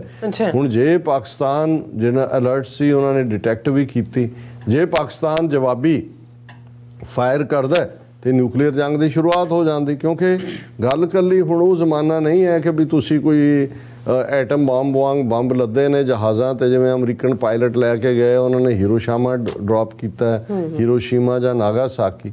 ਹੁਣ ਇਹ ਰਿਫਾਈਨਡ ਮਿਸਲ ਡਿਲੀਵਰੀ ਸਿਸਟਮ ਹੈ ਔਰ ਇਸ ਸਭ ਦਾ ਅਸੀਂ ਨਤੀਜਾ ਇਹ ਦੇਖ ਰਹੇ ਕਿ ਜਿਹੜਾ ਭਾਰਤ ਦੇ ਵਿੱਚ ਵੀ ਨਿਊਕਲੀਅਰ ਹਥਿਆਰਾਂ ਦੀ ਡਿਵੈਲਪਮੈਂਟ ਕਾਫੀ ਹੋ ਰਹੀ ਹੈ, ਲੇਕਿਨ ਪਾਕਿਸਤਾਨ ਇਸ ਵੇਲੇ ਤੇਜ਼ੀ ਨਾਲ ਉਹਨੇ ਬਹੁਤ ਸਾਰੇ ਨਿਊਕਲੀਅਰ ਜਿਹੜੇ ਨੇ ਸਟ੍ਰੈਟੇਜਿਕਲੀ ਫਾਈਨ ਜਿਹੜੇ ਨਿਊਕਲੀਅਰ ਹਥਿਆਰ ਡਿਵੈਲਪ ਕੀਤੇ ਨੇ। ਔਰ ਇਹਦੇ ਲਈ ਅਸੀਂ ਜੇ 2-3 ਸੰਸਥਾਵਾਂ ਦੁਨੀਆ ਦੀਆਂ ਜਿਹੜੀਆਂ ਮੋਨੀਟਰ ਕਰਦੀਆਂ ਨੇ ਕਿ ਕਿਹਦੇ ਕੋਲ ਕਿੰਨੇ ਨਿਊਕਲੀਅਰ ਹਥਿਆਰ ਨੇ, ਉਹਨਾਂ 'ਚ ਇੱਕ Stockholm international piece research institute ਹੈ, ਇੱਕ ਫੈਡਰੇਸ਼ਨ ਆਫ ਅਮਰੀਕਨ ਸਾਇੰਟਿਸਟ ਹੈ, ਔਰ ਉਹਦੇ 'ਚ ਇਹ ਉਹਨਾਂ ਦਾ ਮੰਨਣਾ ਹੈ ਕਿ ਪਾਕਿਸਤਾਨ ਦੇ ਕੋਲ ਜਿਹੜਾ ਹੈ ਉਹ ਜ਼ਿਆਦਾ ਨੇ। ਪਾਕਿਸਤਾਨ ਹੋਲਡਸ, ਇਹ Stockholm international piece research institute ਦੀ ਰਿਪੋਰਟ ਹੈ ਕਿ ਪਾਕਿਸਤਾਨ ਕੋਲ 100 ਤੋਂ 120 ਨਿਊਕਲੀਅਰ ਵੈਪਨ ਨੇ ਜਿਹੜੇ ਡਿਲੀਵਰ ਹੋ ਸਕਦੇ ਨੇ 에ਅਰਕ੍ਰਾਫਟ ਨਾਲ, ਲੈਂਡ ਬੇਸਡ ਮਿਸਲਸ ਨਾਲ, ਜਦੋਂ ਕਿ ਇੰਡੀਆ ਦੇ ਕੋਲ 90 ਤੋਂ 110 ਨਿਊਕਲੀਅਰ ਵੈਪਨਸ ਨੇ। ਇਹਦਾ ਮਤਲਬ ਹੈ ਕਿ ਪਾਕਿਸਤਾਨ ਕੋਲ ਜਿਹੜੇ ਨਿਊਕਲੀਅਰ ਵੈਪਨ ਨੇ, ਜਿਹੜੇ ਮਿਸਲ ਸਿਸਟਮ ਔਰ 에ਅਰਕ੍ਰਾਫਟ ਨਾਲ ਡਿਲੀਵਰ, ਉਹ ਭਾਰਤ ਨਾਲੋਂ ਜ਼ਿਆਦਾ ਨੇ। ਇਸੇ ਤਰ੍ਹਾਂ ਜਿਹੜਾ ਪਾਕਿਸਤਾਨ ਇਸ ਵੇਲੇ ਸਭ ਤੋਂ ਫਾਸਟ ਜਿਹੜਾ ਇਹ ਉਸੇ ਦੀ ਰਿਪੋਰਟ ਹੈ ਫੈਡਰੇਸ਼ਨ ਆਫ ਅਮਰੀਕਨ ਸਾਇੰਟਿਸਟ ਦੀ ਕਿ Pakistan is among the handful that have been increasing their nuclear warhead stockpiles ਜਿਹੜਾ ਵੈਰੀ ਫਾਸਟਲੀ। ਇਹ ਸਾਰਾ ਫਿਰ ਇਸੇ ਤਰ੍ਹਾਂ ਡਿਲੀਵਰੀ ਸਿਸਟਮ ਦਾ ਹੈ ਕਿ ਪਾਕਿਸਤਾਨ ਦੇ ਕੋਲ 4 ਸ਼ਾਰਟ ਰੇਂਜ ਤੇ 2 ਮੀਡੀਅਮ ਰੇਂਜ ਬੈਲਿਸਟਿਕ ਮਿਸਲਸ ਨੇ। ਇਹ US based arms control association ਦਾ ਕਹਿਣਾ ਹੈ। ਔਰ ਇਸੇ ਤਰ੍ਹਾਂ ਹੋਰ ਬਹੁਤ ਸਾਰੀਆਂ ਮਿਸਾਈਲਸ ਨੇ ਪਾਕਿਸਤਾਨ ਕੋਲ, ਜਿਨ੍ਹਾਂ 'ਚ ਇੰਟਰਕੌਂਟੀਨੈਂਟਲ ਬੈਲਿਸਟਿਕ ਮਿਸਲ ਵੀ ਹੈ, ਜਿਹਦੀ ਰੇਂਜ ਜਿਹੜੀ ਹੈ 7000 ਕਿਲੋਮੀਟਰ ਹੈ, ਜੇ ਇਸ ਨੂੰ ਉਹ ਫਰਦਰ ਵੀ ਡਿਵੈਲਪ ਕਰ ਰਹੇ ਨੇ। ਇਸੇ ਤਰ੍ਹਾਂ ਇੰਡੀਆ ਦੇ ਕੋਲ ਵੀ 2 ਇੰਟਰਕੰਟੀਨੈਂਟਲ ਬੈਲਿਸਟਿਕ ਮਿਸਲਸ ਨੇ ਇੰਟਰਨੈਸ਼ਨਲ ਇੰਟਰਮੀਡੀਏਟ ਰੇਂਜ ਦੇ, ਔਰ ਇੱਕ ਸਿੰਗਲ ਇਹ ਜਿਹੜੀਆਂ ਇੰਟਰਕੌਂਟੀਨੈਂਟਲ ਉਹਨਾਂ ਦੀਆਂ ਬੈਲਿਸਟਿਕ ਮਿਸਲਸ ਨੇ, ਇਹ ਸਿੰਗਲ ਵਾਰਹੈਡ ਨੂੰ 3000 ਕਿਲੋਮੀਟਰ ਤੱਕ ਜਿਹੜਾ ਹੈ ਉਹ ਡਿਲੀਵਰ ਕਰ ਸਕਦਾ ਹੈ। ਇੰਡੀਆ ਕੋਲ ਇੱਕ ਐਡਵਾਂਟੇਜ ਜਿਹੜੀ ਉਹਨਾਂ ਨੇ ਰਸ਼ੀਆ ਤੋਂ ਨਿਊਕਲੀਅਰ ਪਾਵਰਡ ਸਬਮੈਰੀਨ ਲਈ ਹੈ, ਉਸ ਸਬਮੈਰੀਨ ਦੀ ਵਰਤੋਂ ਨਾਲ ਉਹ ਪਾਣੀ ਦੇ ਵਿੱਚ ਵੀ ਔਰ ਲੈਂਡ ਦੇ ਉੱਤੇ ਵੀ ਜਿਹੜਾ ਵਾਰ ਕਰ ਸਕਦਾ। ਸੋ ਇਹ ਸਾਰਾ ਵੇਰਵਾ ਦੇਣ ਦਾ ਮਤਲਬ ਜਦੋਂ ਅਸੀਂ ਦੇਖਦੇ ਹਾਂ ਤਾਂ ਇਹੀ ਹੈ ਕਿ ਅਲਟੀਮੇਟਲੀ ਇਹ ਤਬਾਹੀ ਦਾ ਸਮਾਨ ਹੈ। ਔਰ ਯੂਕਰੇਨ ਕ੍ਰਾਈਸਿਸ ਦੇ ਚੱਲਦਿਆਂ ਅਸੀਂ ਕੱਲ੍ਹ ਜ਼ਿਕਰ ਕੀਤਾ ਸੀ ਡੈਵੋਸ ਵਰਲਡ ਇਕਨੋਮਿਕ ਫੋਰਮ ਦੇ ਡਾਇਲੋਗ 'ਚ ਬਿਲੀਅਨੀਅਰ ਜਿਹੜਾ ਹੈ ਮਿਸਟਰ ਸੋਰਸ, ਉਹ ਇਹ ਕਹਿੰਦਾ ਹੈ ਕਿ ਵੀ ਅਸੀਂ ਦਹਾਨੇ ਤੇ ਆ ਕੇ ਖਲੋ ਗਏ ਬਿਲਕੁਲ, ਔਰ ਇਹ end of the human civilisation ਹੋਏਗਾ। ਔਰ ਇਹੀ ਜੇ ਇੰਡੀਆ ਜਿਸ ਕਿਸਮ ਦਾ ਅੱਜ ਹਿੰਦੂਤਵੀ ਲਾਣਾ ਭੂਤਰਿਆ ਹੋਇਆ ਹੈ, ਔਰ ਉਹਨਾਂ ਨੂੰ ਇਹ ਲੱਗਦਾ ਹੈ ਕਿ ਭਾਈ ਉਹਨਾਂ ਦਾ ਪ੍ਰਾਚੀਨ ਭਾਰਤ ਔਰ ਅਖੰਡ ਭਾਰਤ, ਔਰ ਉਹਦੇ 'ਚ ਉਹਨਾਂ ਨੇ ਪਾਕਿਸਤਾਨ ਵੀ ਰਲਾਣਾ ਹੈ, ਅਫਗਾਨਿਸਤਾਨ ਵੀ ਰਲਾਣਾ ਹੈ, ਇੰਡੋਨੇਸ਼ੀਆ ਦਾ ਵੀ ਕਲੇਮ ਹੈ ਉਹਨਾਂ ਦਾ, ਈਵਨ ਥਾਈਲੈਂਡ ਤੱਕ ਪਹੁੰਚਣ ਦੀ ਗੱਲ ਹੈ। ਸੋ ਜੇ ਇਸ ਕਿਸਮ ਦੇ ਸਿਰਫਿਰੇ ਜਿਨ੍ਹਾਂ ਦੇ ਐਂਬੀਸ਼ਨ ਇਸ ਹੱਦ ਤੱਕ ਨੇ, ਉਹਨਾਂ ਨੇ ਕੋਈ ਵੀ ਜਿਹੜੀ ਦਿਲਵਦੀ ਕਰਨ ਦੀ ਕੋਸ਼ਿਸ਼ ਕੀਤੀ ਤੇ ਜ਼ਾਹਰ ਹੈ ਪਾਕਿਸਤਾਨ ਦਾ ਸਰਵਾਈਵਲ ਦਾ ਇਸ਼ੂ ਹੋਏਗਾ। ਇਹ ਉਸ ਖਿੱਤੇ ਦੀ ਤਬਾਹੀ ਵੀ, ਔਰ ਸਿੱਖ ਨੁਕਤਾ ਨਿਗਾਹ ਤੋਂ ਅਸੀਂ ਦੇਖਦੇ ਹਾਂ ਕਿ ਸਾਡੀ ਤਾਂ ਸਾਡੀ ਹੋਂਦ, ਆਬਾਦੀ, ਸਾਡੀ ਸਿਵਲਾਈਜੇਸ਼ਨ, ਸਾਡਾ ਵਿਰਸਾ ਦੋਵੇਂ ਪਾਸੇ ਪੰਜਾਬਾਂ ਦੇ ਉਹ ਹੈ, ਔਰ ਇਹ ਸਾਡਾ ਕੰਪਲੀਟ ਵਾਈਪ ਆਊਟ ਹੋਣ ਵਾਲੀ ਗੱਲ ਹੋਏ। ਜੀ ਡਾਕਟਰ ਸਾਹਿਬ, ਤੁਹਾਡਾ ਬਹੁਤ ਬਹੁਤ ਸ਼ੁਕਰੀਆ। ਸਾਥ ਲੈਣ ਬ੍ਰੇਕ ਤੇ ਜਾਣ ਤੋਂ ਪਹਿਲਾਂ ਅਸੀਂ ਆਪਣੇ ਦਰਸ਼ਕਾਂ ਤੇ ਸਰੋਤਿਆਂ ਨੂੰ ਅਪੀਲ ਤੇ ਬੇਨਤੀ ਕਰਦੇ ਵਿਊਅਰਸ, ਜਿਸ ਤਰ੍ਹਾਂ ਕਿ ਤੁਸੀਂ ਜਾਣਦੇ ਹੋ ਕਿ TV 84 ਇੱਕ ਪੰਥਕ ਚੈਨਲ ਹੈ ਔਰ TV 84 ਦੀ ਚੜ੍ਹਦੀ ਕਲਾ ਲਈ ਵੱਧ ਤੋਂ ਵੱਧ ਡੋਨੇਟ ਕਰੋ। ਡੋਨੇਟ ਕਰਨ ਲਈ ਸਾਡੀ ਵੈਬਸਾਈਟ tv84.tv ਤੇ ਜਾ ਕੇ ਪੇਪਲ ਦੀ ਵਰਤੋਂ ਕਰਕੇ ਵਨ ਟਾਈਮ ਡੋਨੇਟ ਕਰ ਸਕਦੇ ਹੋ, ਮੰਥਲੀ ਡੋਨੇਟ ਵੀ ਕਰ ਸਕਦੇ ਹੋ। ਤੁਸੀਂ TV 84 ਦੇ ਨਾਮ ਤੇ ਚੈੱਕ ਬਣਾ ਕੇ ਸਾਨੂੰ ਮੇਲ ਵੀ ਕਰ ਸਕਦੇ ਹੋ ਸਾਡੇ ਇਸ ਪਤੇ ਤੇ 36-01 37 ਐਵਨਿਊ ਲੌਂਗ ਆਈਲੈਂਡ ਸਿਟੀ, ਨਿਊਯਾਰਕ 11101 USA, ਜਾਂ ਫਿਰ ਤੁਸੀਂ ਸਾਨੂੰ ਫੋਨ ਰਾਹੀਂ ਵੀ ਸੰਪਰਕ ਕਰ ਸਕਦੇ ਹੋ ਸਾਡੇ ਫੋਨ ਨੰਬਰ ਤੇ 516661911984। ਤੁਸੀਂ ਸਾਨੂੰ ਈਮੇਲ ਵੀ ਕਰ ਸਕਦੇ ਹੋ info@tv84.tv ਤੇ। ਅਸੀਂ ਤੁਹਾਡੇ ਤਹਿ ਦਿਲ ਤੋਂ ਸ਼ੁਕਰਗੁਜ਼ਾਰ ਹੋਵਾਂਗੇ। ਸੋ ਉੱਥੇ ਲੈਣੇ ਬ੍ਰੇਕ ਵਿਊਅਰਸ, ਤੁਸੀਂ ਸਾਨੂੰ ਇਸੇ ਤਰ੍ਹਾਂ ਹੀ ਬਣੇ ਰਹਿਣਾ। ਮਿਲਦੇ ਆਫਟਰ ਦਿਸ ਸ਼ਾਰਟ ਬ੍ਰੇਕ।